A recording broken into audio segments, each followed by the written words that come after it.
चलिए तो आज कुछ और प्रॉब्लम लेके आए क्लास 10th के बच्चों से। 10th में हम area related to circle chapter करा रहे थे।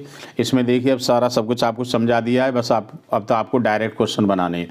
एक हमने देखिए आपको क्वेश्चन लिया है, find the area of the shaded region where ABCD is a square of side 14 centimetre. देखिए आपको शॉर्ट में समझा दूँ, ये स्क्वायर है, इसकी साइड है 14 सेंटीमीटर। अब इसमें अंदर 4 सर्कल दिए हुए, चारों सर्कल बराबर हैं, ये बनाने में छोटे बड़े हो गए। तो देखिए 4 सर्कल हैं, पहले इसका हाफ करिए, साइड पूरी 14 सेंटीमीटर है तो हाफ कर देंगे तो सर्कल का डायामीटर आ जाएगा 7 सेंटीमीटर। बट जब सर्किल की हम रेडियस निकालेंगे तो रेडियस इसकी भी हाफ होगी, तो 14 का हाफ तो हो गया 7 सेंटीमीटर डायमीटर हो गया, और 7 का भी हाफ करेंगे तो 7/2 सेंटीमीटर इसकी रेडियस हो गई। अब स्क्वायर के एरिया में से चारों सर्कल का एरिया माइनस कर दो, शेडेड पार्ट का एरिया आ गया आपका।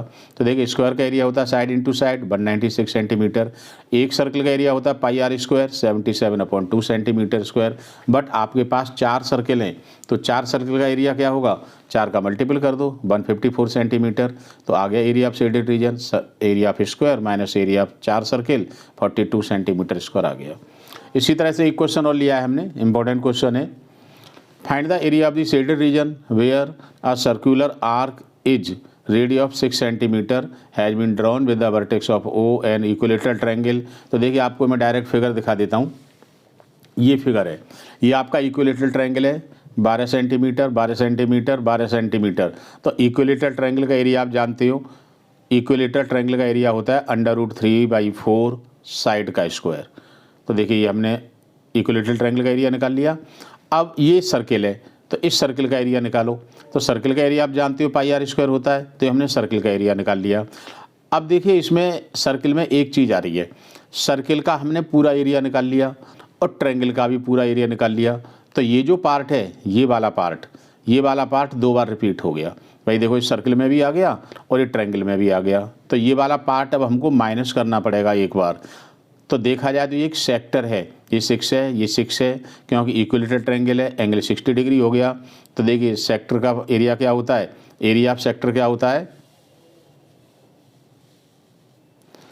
एरिया ऑफ सेक्टर होता है πr स्क्वायर θ/360। तो हमने सेक्टर का एरिया निकाल दिया। अब आपको इस फिगर का एरिया निकालना है, तो ट्रायंगल का एरिया प्लस सर्किल का area minus area of sector आपको फॉर्मूला लगाना है। तो देखिए हमने ये फॉर्मूला लिखा है, area of shaded region area of triangle plus area of circle minus area of sector. तो सारे फॉर्मूला लगा दीजिएगा और देखिए आपके सामने ये एरिया आ गया।